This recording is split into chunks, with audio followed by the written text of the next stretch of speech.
Well, good morning. So many of you know that this week we had our denominational's General Assembly. So for those of you that don't know about the PCA, we are part of the Presbyterian Church in America, our denomination. And once a year, we gather as a whole denomination in what is called a General Assembly. We meet in different cities every year. And this year we were in Louisville, Kentucky. Andrew and myself were there, along with one of our ruling elders, John Wood. And we'll give you an update in the next few weeks just about some of the key highlights of the week. But I will say the biggest one, and some of you know about this, some of you have been praying for this, that we are going to start a new presbytery in January. It's called the Smoky Mountain Presbytery. And I worked on it personally for the last 2 years, and we saw it through. We went through 5 formal steps to get to this point, and God is blessing East Tennessee and our area enough to where we can multiply a group of churches called a presbytery within our denomination. So this will start in January. You'll hear more about this exciting news at Vision Sunday in August and beyond. But I did want to tell you, thank you for your prayers for those of you that knew about it, and also just want to encourage you to be praying for this new presbytery. It's going to be about 16 churches from Athens all the way to Sevier County that represents the PCA. And we're really excited about just what God has in store in our area. So praise be to God for that. Please turn to Hebrews 12.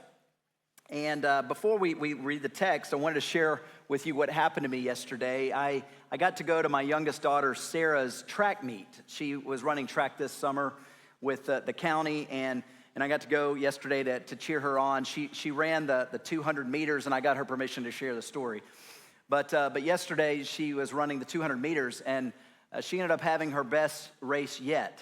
And it was really exciting to see little Sarah run this race, and it was the last race of the season, and it was her best. And I think there were 4 reasons that got her to the finish line and to help her see her best race. The first is that she had someone like myself cheering her on at the finish line. I was at the finish line recording her, just cheering, and that kept her going. And she also knew that I had ran track before, so I told her some pointers on what to do.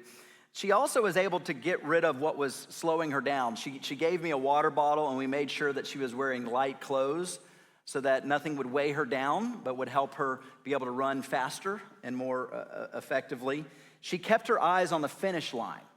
A lot of runners, a lot of sprinters, they'll sprint, and then they end up easing up right at the end. And it's like, why do you do that? You have to push 110% all the way through. And Sarah did that, and that's what got her second place. And then I think the other reason is she remembered she wasn't alone. She remembered who she was running for. It calmed her nerves a little bit. She was running for the Lord, and she knew that was the case. And so I bring all this up because as I thought about what happened to me yesterday, it was a sovereign surprise that God would just so happen to have me preach on running a race. And I thought, well, that's neat. I just experienced that yesterday. So we're going to talk about running the race of faith this morning. Hebrews chapter 12, beginning with verses 1 through 3. This is God's holy and inspired word. Therefore, since we are surrounded by so great a cloud of witnesses, let us also lay aside every weight and sin which clings so closely, and let us run with endurance the race that is set before us, looking to Jesus, the founder and perfecter of our faith, who for the joy that was set before him endured the cross, despising the shame, and is seated at the right hand of the throne of God. Consider him who endured from sinners such hostility against himself, so that you may not grow weary or faint-hearted. This is the word of the Lord. You will see scattered throughout the New Testament this theme of the Christian life being like a race. And I don't normally give sports analogies, but this is what the text gives us. And so you'll hear a couple sports analogies this morning. But the Christian life is like running a race. And the early church father, Jerome, he said it this way. He said that God has entered us as contestants in a race course where it is our lot to be always striving. The place is an arena of struggle and of endurance. As we think about the Christian life, we think about running a race and how running a race can be both a struggle and both one of endurance, where you have to keep going, even though your legs might be weakened or you might feel out of breath or tired, but you keep going. And in the same way, we think of the Christian faith just like a race, where there's times where we feel fatigue, we feel weak, we are tempted to quit and to throw in the white towel and surrender. but God is calling us to keep going, just as an athlete keeps running.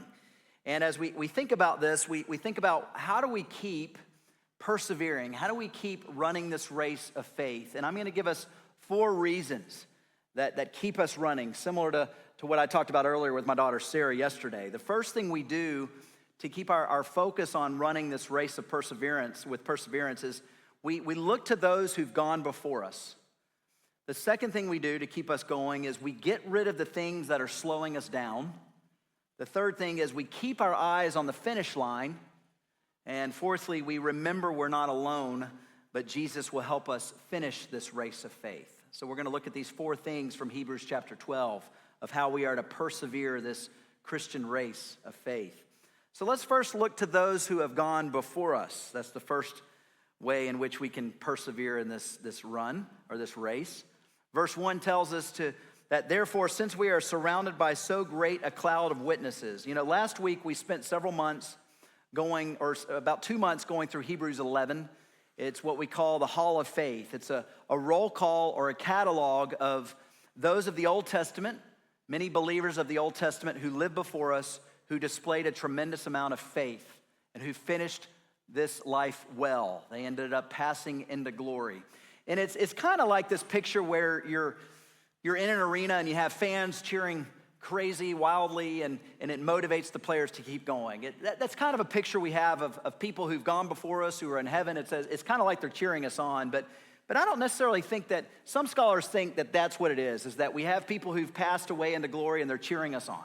You can think that way, and that could be somewhat correct, but I believe it's not necessarily that they're watching us, but that these people who've gone into glory are to be seen by us. Not that they're watching us, cheering us on, but that we're actually noticing them by the word of God. And it's their witness, it's their testimony of persevering faith that keeps us going. So as we just spent the last 2 months talking about these people who have lived before us, their lives were a testimony, a witness to us on how you can live this Christian life and how you can finish well, how to keep running this race of faith.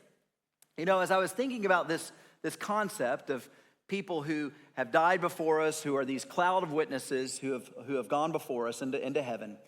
If you've ever been to Food City Center, or what we would call the Thompson Bowling Arena downtown, you'll notice when you look up in the rafters, you'll notice these banners all over the rafters. And it displays all these Hall of Famers of Tennessee basketball or Lady Vols basketball who have made it to the Hall of Fame before. Or it might even have championship information of when a team made the SEC championship, or when they won it, or when they made the Final Four, or the Elite Eight, for example. And you see these banners all over the arena. Now, why do we have these banners? Well, one, it's a part of our heritage of looking back at Tennessee history and saying, here's what we were able to accomplish years ago. But I think one of the number one reasons we have banners in the arena are for the players and for the coaches.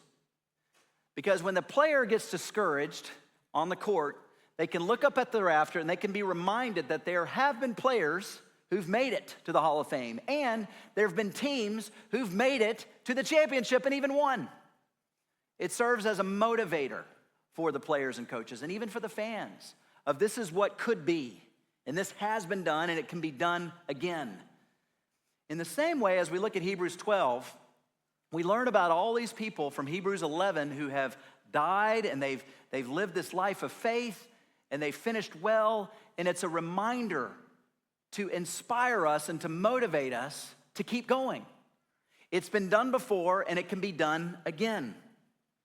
So that's what it means when we talk about this great cloud of witnesses and their testimony of their lives. You know, as you think about people who've died before us, all of us know of people who have died. And all of us have known of believers who have died. So who are the people that you know of who lived faithfully before you and have now passed into glory? Was it your great-grandmother? Was it your parents? Was it an aunt or an uncle or a dear friend or a neighbor? We all have known people who've passed into glory. And how can we learn from them? Because they made it. They made it. And we too can make it. There's the late Harry Reeder. He was a friend of mine, so somewhat of a mentor, and he said that you never have someone that you put on a pedestal until they die. You don't have a hero until they're dead, because what happens is we put all these pastors and leaders on pedestals, and then they end up falling, and our world is shaking. We're like, what in the world? So he says, I don't lift anybody up until they die. And then I can look back on their life and say, hey, they finished well. And I think there's an element of truth to that. You really shouldn't have heroes until they're dead. And this is what Hebrews 12 is talking about. You have this great cloud of witnesses of people who have died, and they finished well, and they kept the faith. And as I think about this concept, I couldn't help but think about one of the common hymns that we sing here at the church. It's called The Church is One Foundation. The last verse is really intriguing. It says, yet she on earth hath union with God, the three in one, and mystic sweet communion with those whose rest is won. O happy ones and holy, Lord, give us grace that we, like them, the meek and lowly, in love may dwell with thee. What's he talking about here in the song? What's the singer or the songwriter saying here? He's saying here is that there have been people, this sweet mystic communion of great cloud of witnesses of people who are in heaven, and he's saying they are happy and they are holy now because they're in heaven. And so now we are to ask the Lord to give us grace that just like them, we who are meek and lowly, who are sinners, may end up dwelling with the Lord and with them in heaven. It's a beautiful reminder of the finish line, a beautiful reminder of people who have gone before us, paving the way and setting the way so that we can also finish well just as they did. So again, the first thing we do to keep running this race of faith is we look to those who have gone before us. The second thing we learn from Hebrews 12 about how do we keep persevering this race is we get rid of the things that are slowing us down. Verse 1 continues, let us also lay aside every weight and sin which clings so closely, and let us run with endurance the race that is set before us. You may not know this, but in ancient Rome, you would have these athletes that would wear heavy garments in practice so that it would weigh them down to make them run faster in the race. And right before the race, they would take off their garment and they would wear really light clothes so that they took off all that weight and they could run faster. I remember back in the day in high school, I ran cross country and track, and full disclosure, full transparency, I hated those shorts. I hated the shorts because they were really short and they would show my white legs, and nobody wants to see all that, And I had to wear these shorts and this light little jersey. And the reason why I had to wear this light clothes is because it made me faster. It took off, unnecessary weight that would hold me down and hold me back. In the same way, this is what the author of Hebrews is saying here. Let us lay aside every weight. Set it aside, this heavy weight. And there's something that I noticed here is that the weight may not always be a horrible thing or a bad thing. Now, sin is, but the weight may not be. The weight could actually be a good thing that's holding us down, but it's not the best thing that we need. Again, another sports analogy, a lot of you are watching FIFA World Cup right now. It's been fun to watch, and I'm going to watch America play and U.S. play, and that's the team I'll watch, right? But many of us are spending hours upon hours watching World Cup. Now, that might be fun, but is that something that is best, to just be glued to the TV all the time? The same goes for Fox News or news. I know people who will have the news on all day long. Newsflash, if you watch it for about an hour, that's about what you're going to get the rest of the day. They just cycle the news over and over and over, so you may not want to keep the TV on all day long. I bring this on because soccer's not a bad thing. News is not a bad thing. And there's other things. I mean, I think about just wanting, having ambition, working hard. That's not a bad thing, but it could weigh you down. If you're spending all of your efforts on these things, they could weigh you down. And that's what is said here. How do you keep this race faithfully? You start shedding some weight. You start getting rid of even some good things for what's best and what's better. And I would even argue scrolling on your phone can be a time waster, that many of us fall into that trap. So it's, again, I think the question I want to ask you here is, what is hindering your spiritual progress? What is hindering it? What is that weight that's bogging you down and keeping you from taking it to the next level? But the second thing I want to notice here about this verse is he doesn't just talk about weight that we set aside. He's actually talking about sin that is clinging so closely to us. I like the NIV better where it says, the sin that so easily entangles us. You know, you don't have to work very hard to get entangled with sin. Let's be honest. It clings to us. And if you do nothing to fight it, it will stick to you like glue. You know, the other day I was doing yard work, many of you can relate, where you have to use an extension cord. And I was using an extension cord, and I noticed one of the cords that I had to use was all tangled up. And have you ever had to untangle an extension cord that's all knotted up? It's a hot mess, and it takes forever to untangle. The same could go to a rope that you might get mixed up or just a knot. It's hard to untangle. That's what sin is. When it gets all tangled up and knotty, it's really hard to untangle. And it's better to deal with it on the front end than after the fact. And so now I have an extension cord, and it's nicely rolled up, and I put it in its proper place, and it makes it so much easier to use when I need it. In the same way, when sin comes to us, we need to deal with it quickly so it doesn't entangle us and tie us in knots, because it will tie us in knots if we're not careful. The other thought I had is as if we're trying to run and we have a rope tied around our waist and somebody's pulling us back and we're trying to run forward and we're not making any progress. That's what sin does to us. This week I mentioned that we were at the Louisville, we were downtown Louisville, Kentucky at the General Assembly. And when you go to these big convention centers or when you go to big airports, you'll have these escalators, or even in the mall. You know what I'm talking about, the escalators. My kids absolutely love escalators right now. They love going up and down the escalators. It's just riveting to them.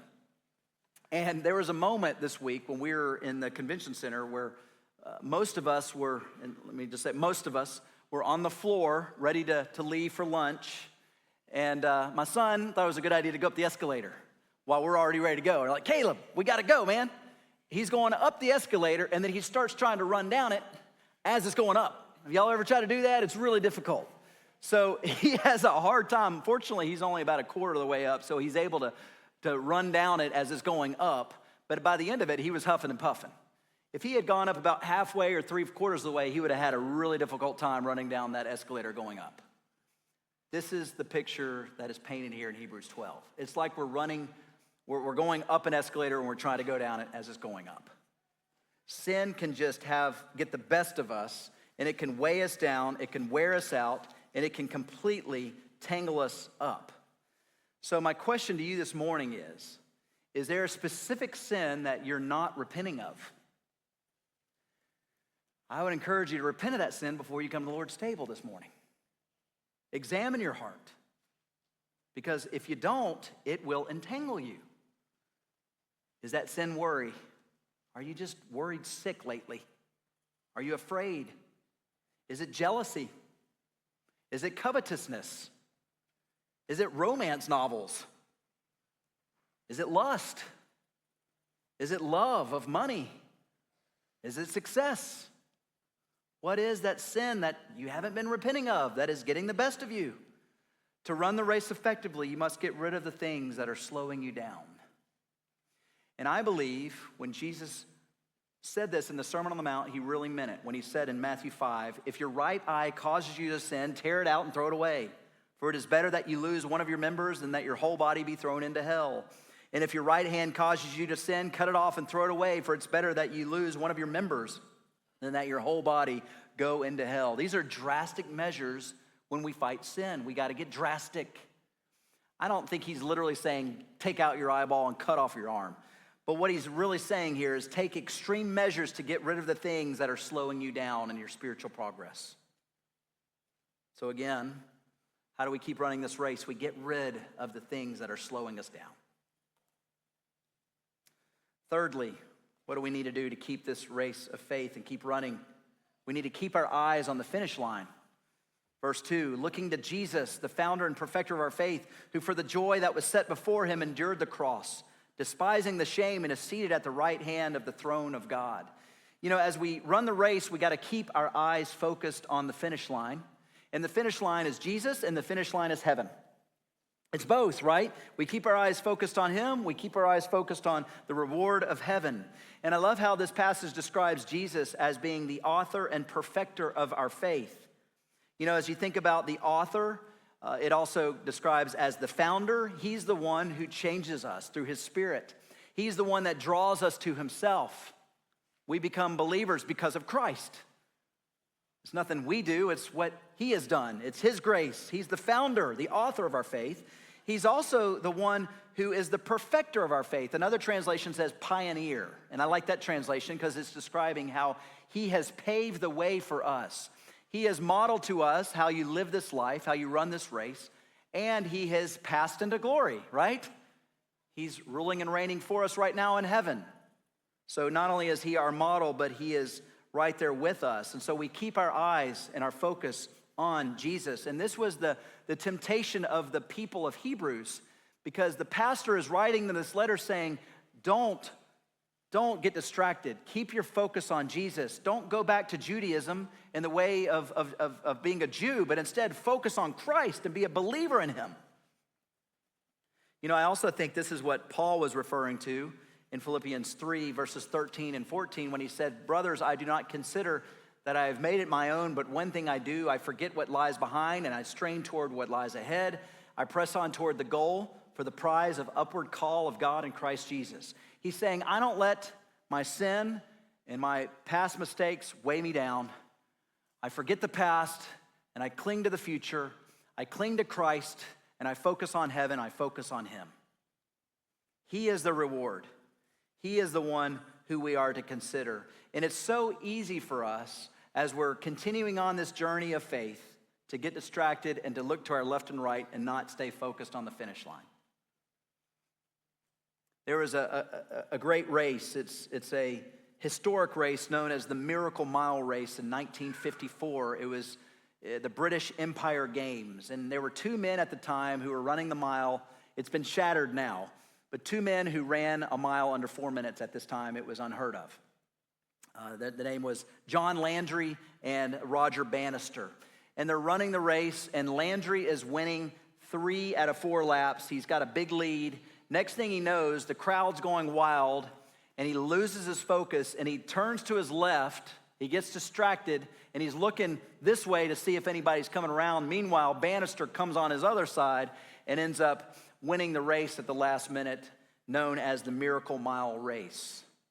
I bring up this example because Landry had the win. He was supposed to win, but he got distracted, and he looked to his left, and as a result, Bannister ran around him and beat him. So we talk about Bannister today because he won. It's easy for us as we're running this race of faith to get distracted. But instead, we got to keep our eyes on the prize. We got to stay focused. And it was Martin Lloyd-Jones who said, if we only spent more of our time in looking at Christ, we should soon forget ourselves. If we only spent more of our time just looking at Christ, staying focused on him, considering him, as it says in verse 3 even, we should soon forget ourselves. Our worries begin to dissipate.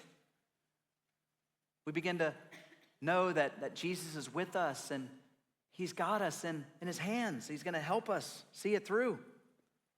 So again, we are to look to Christ, the author and perfecter of our faith, and we will finish well. Let's look at the fourth thing here. The fourth, and I would say the most critical thing from all these points, is that we must remember in the race of faith that we're not alone, but that Jesus will help us finish. Hebrews 12:3. Consider him who endured from sinners such hostility against himself, so that you may not grow weary or faint-hearted. You know, I love what verses 2 and 3 describe here, is that Jesus endured the cross. He endured from sinners' hostility, rejected by people. He even endured the wrath of God so that we wouldn't have to. He took all this on. And in ancient history, whenever someone would win a big race, they wouldn't get a medal like we do today in Olympic Games, or a trophy, or a ribbon. They would get a laurel crown wreath laurel wreath crown that was placed on their head. You know what crown Jesus wore for us? A crown of thorns. He wasn't wearing this laurel wreath of crown for victory, but he wore a crown of thorns. When he said it is finished, he was talking about his substitutionary atonement. He completed the job that we were supposed to complete. He did it for us. And as I think about running this race, I don't think about a sprint, I think about a marathon. And if you've ever run long distances, it's hard. Your legs begin to feel like lead. You get tired. You feel a lot of pain. There's even moments that you just want to quit. But let me remind you, believer in Christ, that you're not alone. Especially when it gets hard and you want to give up. Don't give up. Jesus not only did it for you, but he's right there with you. I think this is why Paul assuredly told us in Philippians 1 verse 6, I'm sure of this. You see the certainty here. I'm sure of this, that he who began a good work in you will bring it to completion at the day of Jesus Christ. He who began a good work in you will carry it through to completion. He'll see you through the end. As Martin said earlier, we're in the Father's hand, and nothing will snatch us or take us away from the Father's hand. He's got his firm grip on us, and he will not loosen it and let us go. Jesus is also there with us, so that when we fall, he's there to lift us up, and he will help us finish the race. I was going to show you this clip, but I didn't want to go through YouTube, so I'll just tell you about it. And I would encourage you to go home and watch it if you haven't seen it. In 1992, there was a famous Olympic race. It was the 200-meter dash. It was a semifinal race in the Barcelona Games in 92. There was a runner by the name of Derek Redmond, and he ran for Great Britain. While he was running around, he finished about 100 meters, and his hamstring goes out. He pulls a hammy. He falls down. The rest of the runners, they finish the race, and meanwhile, he gets himself back up, and he begins to limp. And instead of just walking out into the stands like he's done, he wants to finish the race. And so he begins, it's really inspiring. He begins to start walking with a limp to finish the race. And out of nowhere comes this man from the stands, and he puts his arm around him, and it was his father. And Redmond's father carries him to the finish line. It's really, really inspiring. It'll bring you to tears. And one of the things I loved about this clip is that you had these medical people come while they're walking to the finish line. You have these video cameramen coming over, and the father just shoos them away. He says, get out of here. This is our moment. Get out of here. Leave them alone. We're going to finish this together. And he finishes the race with his son. I bring you this example because that's what Jesus does for us. There's times in this Christian race that we're running and living, this life we're living, where we just want to give up, or we get hurt and we get knocked down, and he's right there to lift us up again. And he's going to get us to the finish line. How do we finish this race of faith? We look to those who've gone before us. We get rid of the things that slow us down. We keep our eyes on the finish line and on Christ, and we remember that we're not alone, but that Jesus will see us through to the end.